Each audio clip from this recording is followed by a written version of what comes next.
And now, stand by for adventure. 3, 2, 1.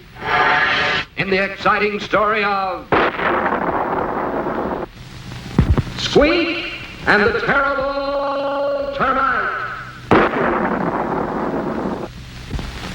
In his cave on 00 Island, Scratch awoke each morning just as the first sunbeam peeked through.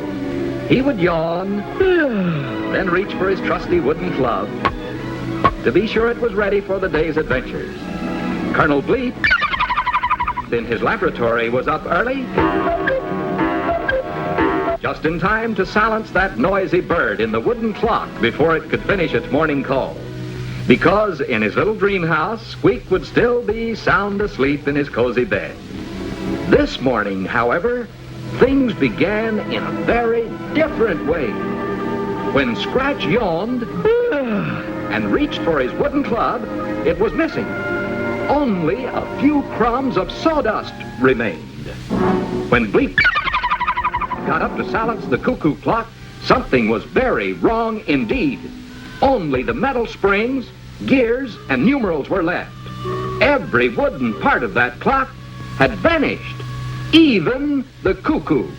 Bleep and Scratch rushed to awaken Squeak, but the little puppet's bed was empty, and Squeak himself was nowhere to be found. The only clue was a trail of unusual footprints, which Bleep recognized immediately. Only yesterday in his lab, the Colonel had seen those very same footprints, only much smaller in size. Following the tracks, he had discovered a tiny wood-eating insect called a termite. But Bleep was amazed to find that this particular termite had traces of interplanetary wood dust on its wings. Something strange was going on. Somehow, by some strange power, a tiny termite had grown overnight into a giant monster. There was no doubt.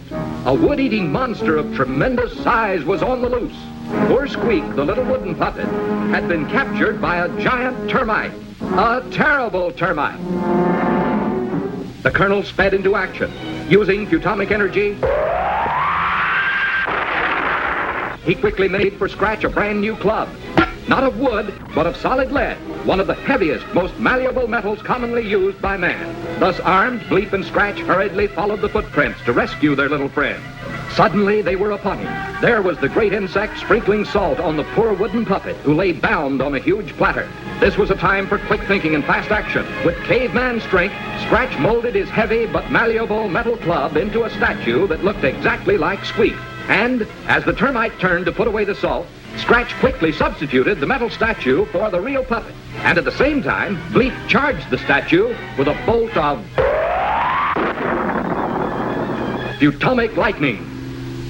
Then the terrible termite turned, and in one hungry gulp, swallowed the charged statue. With a howl of pain,